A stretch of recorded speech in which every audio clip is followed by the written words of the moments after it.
Hi everyone, मैं doctor Akshay वनवट। आज जो टॉपिक आपके साथ डिस्कस कर रहा हूँ वो है फीवर एंड फ्लू।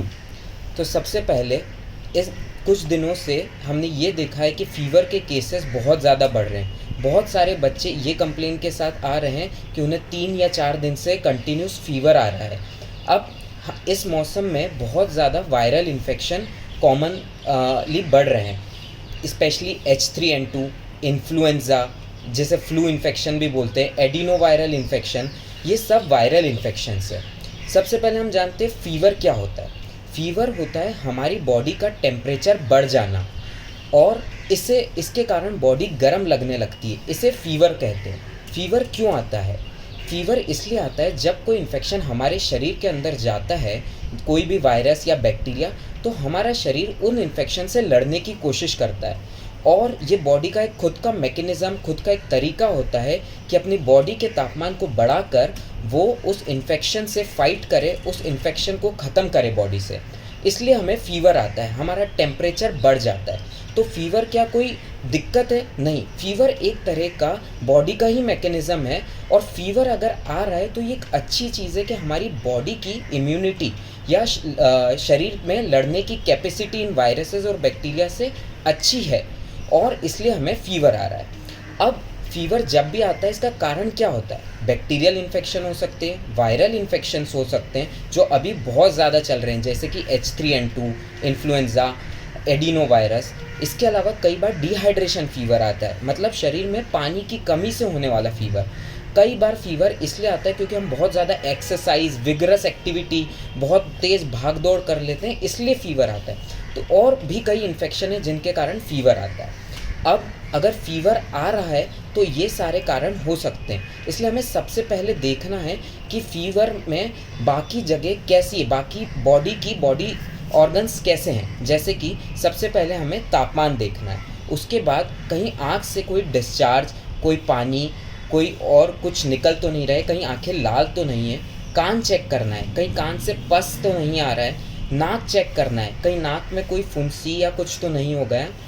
गला देखना है, गले में खराश तो नहीं हो रहा है, गले में दर्द तो नहीं हो रहा है।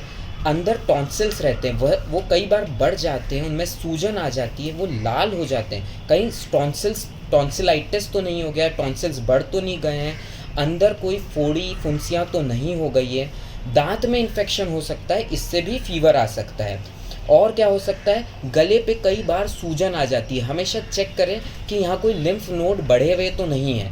उसके अलावा क्या हो सकता है? छाती का कोई इन्फेक्शन हो सकता है, इसमें बच्चे की सांस लेने की कैपेसिटी सांस तेज़ तेज़ लेगा इस तरह से, और सर्दी खांसी रहेगी। कहीं बच्चे को डायरिया, पतले संडास, जुलाब, इस तरह का चीज़ या उल्टी तो नहीं हो रही है, ये हमें देखना है। कई बार बच्चों को बहुत ज़्यादा उल्टियाँ होती है, इन केसेस में हमें ध्यान रखना है कहीं और कोई इन्फेक्शन तो नहीं है। कई बार आंखें लाल हो जाती है, वो भी देखना है। शरीर पे रैशेज़ आ जाते हैं, वो देखना है। और कई बार बुखार इतना ज़्यादा बढ़ जाता है कि अकड़ी, मिर्गी या झटके आ जाते हैं, उन केसेस में भी ध्यान रखना है कहीं और पे सूजन तो नहीं है। वायरल इन्फेक्शन के केसेस ज़्यादातर ये कंप्लेन के साथ आते हैं कि सर दर्द कर रहा है, 2-3 दिन से बुखार है, हाथ पैर जोड़ों में दर्द है, बच्चा थोड़ा सा थकान सा रहता है और पानी ज़्यादा मांग रहा है पीने के लिए लेकिन खा कुछ नहीं रहा। ये टिपिकल वायरल सिम्टम्स है। प्लस कभी कभी आंखें भी लाल हो जाती है, होंठ फटने लगते हैं, यहाँ पर थोड़ी सी स्किन फट जाती है, थ्रोट पेन होता है, ये सब वायरल इन्फेक्शन के सिम्टम्स हैं। वायरल इन्फेक्शन में ध्यान ये रखना है कि एंटीबायोटिक्स कुछ काम नहीं करेगी। अब इन फ़ीवर के केसेस में आपको करना क्या? तो सबसे पहले आपको ये ध्यान रखना है, फ़ीवर नापना है। इस तरह से हाथ लगा के फ़ीवर ना नापें। फ़ीवर के लिए आप एक डिजिटल थर्मोमीटर लें। इस तरह से डिजिटल थर्मोमीटर आता है, इसे इस तरह से ये जो इसका टिप है, ये पूरी तरह से अंदर कपड़े खोलना है बच्चे के और पूरा इस तरह से अंदर रखना है। इस तरह से हाथ को दबाना है ऑन करने के बाद। इस तरह से पहले ऑन करें और पूरी तरह से अंदर की तरफ रखें, 1 मिनट तक दबा के रखें। उसके बाद 1 मिनट बाद इसमें से टी टी का आवाज़ आएगा, फिर आप निकालें और चेक करें। जिस तरह अभी यहाँ पर टेम्परेचर आया है, उसी तरह अगर 100 से ज़्यादा का फीवर आता है तो हमें उसे फीवर मानना है। अगर 100 से कम है तो आप सिर्फ गीले कपड़े से बदन पोंछें। बदन पोंछने का मतलब ये है, गीला कपड़ा करें, सर पे पट्टी करें, उसे वापस से गीला करें, थोड़ी देर उसे छाती पर रखें, फिर थोड़ी पूरा बॉडी कपड़ा गर्म हो जाएगा, वापस से गीला करें, पेट पर रखें।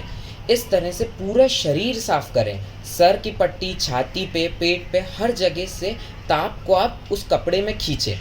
दूसरी चीज़, अगर 100 से ऊपर है तो हमें पैरासीटामोल देना है।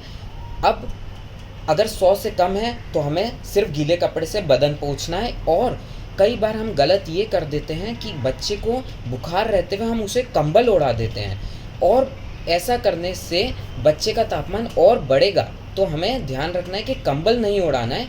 अगर उसे ठंडी लग रही है तो पतला सा एक चादर दे सकते हैं, और कंबल और ये हटाना है।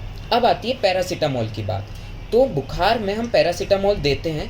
बच्चों के लिए इसे अपने डॉक्टर से प्रिस्क्राइब कराएं, क्योंकि बच्चों के वजन के हिसाब से पैरासीटामोल का डोज फिक्स रहता है। अब पैरासीटामोल आपने दिया बच्चे को, उसके बाद तुरंत बुखार नहीं उतरेगा, करीब उसमें आधे घंटे का समय लगेगा। और हो सकता है पैरासीटामोल देने के बाद भी 2 या 3 घंटे बाद बुखार वापस आ जाए, क्योंकि मैंने बताया है बुखार ये दर्शाता है कि हमारी बॉडी के लड़ने की कैपेसिटी कितनी है इन्फेक्शन से। हम इसमें इन्फेक्शन ट्रीट नहीं कर रहे हैं, हम इसमें बुखार को ठीक कर रहे हैं, बुखार आने से रोक रहे हैं। बुखार उस समय रुकने के बाद वापस से चांसेस हैं कि बुखार वापस आएगा। इसमें आप वापस से पैरासीटामोल दें।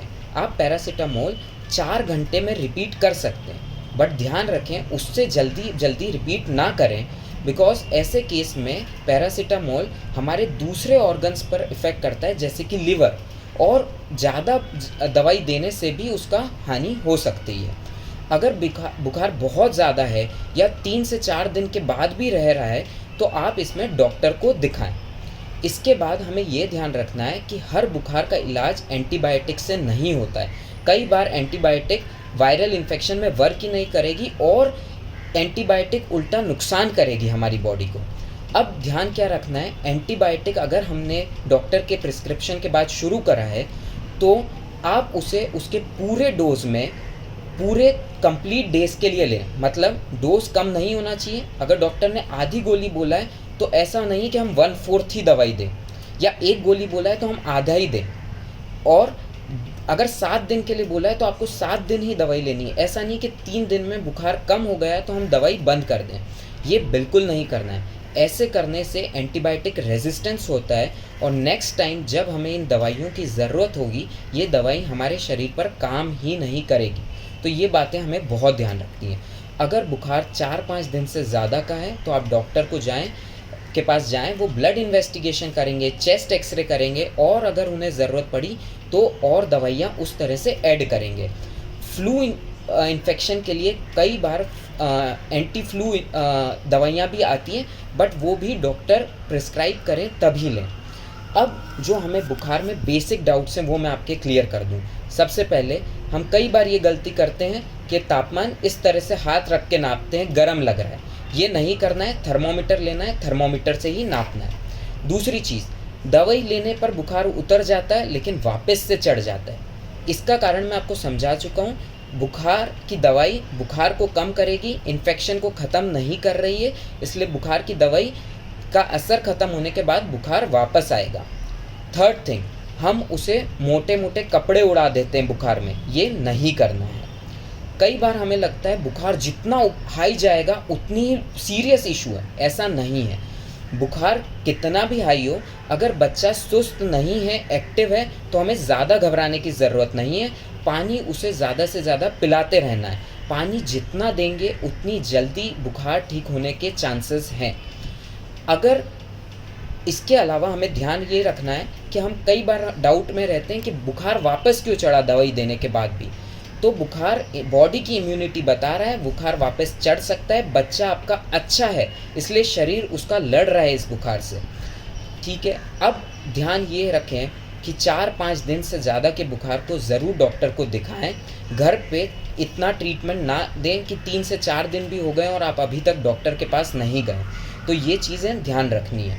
इसके अलावा इस समय वायरल इन्फेक्शन बहुत फैल रहा है, इसलिए हाथ धोने पर, मास्क लगाने पर, दूसरे लोगों से हाथ मिलाने से परहेज़ करें, हाथ बार बार ना मिलाएं, 2 गज दूरी बनाए रखें, मेंटेन द सोशल डिस्टेंसिंग।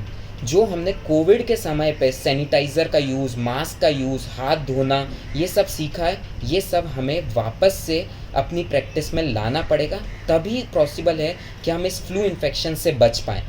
इसके अलावा ज़्यादा दवाइयों की बजाय पानी पिलाने पर फोकस करें।